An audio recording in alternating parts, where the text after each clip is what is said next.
Bonjour à tous, aujourd'hui on s'intéresse au concours d'intégration du MIT, ce fameux Integration B 2020. Très belle question avec de la trigo et l'occasion d'utiliser cette célèbre propriété, la propriété du roi, qui sert pas toujours quand même beaucoup, mais là qui va être vraiment très très utile.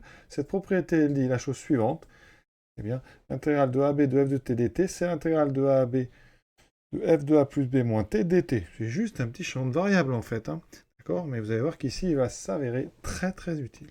Et ici, on va l'utiliser avec a égale 0 et b égale 2pi. Ça donne ceci, l'intégrale de 0 à 2pi de f de t dt, c'est l'intégrale de 0 à 2pi de f de 2pi moins t dt. Regardez ce que ça donne ici. Notre intégrale, elle vaut donc l'intégrale de 0 à 2pi de sinus donc 2pi moins t, moins ici donc eh bien 2pi moins t, hein, je remplace x par 2pi moins t, voilà, et ça c'est f, donc 2pi moins t, et on finit par écrire dt. Qu'est-ce que ça donne?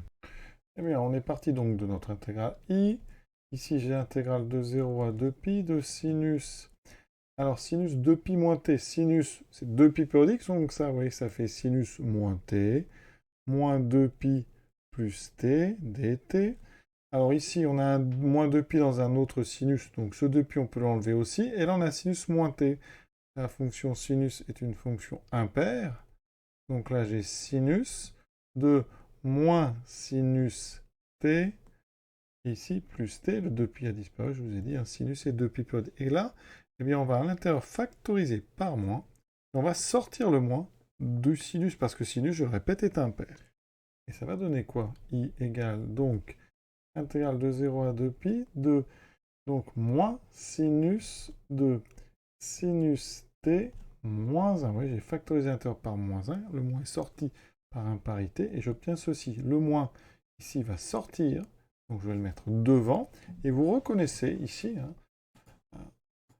l'intégrale des ordres de pi de sinus t moins t dt en changeant. On peut changer, hein, les lettres sont des verbes muettes. Ici, on peut changer la lettre t.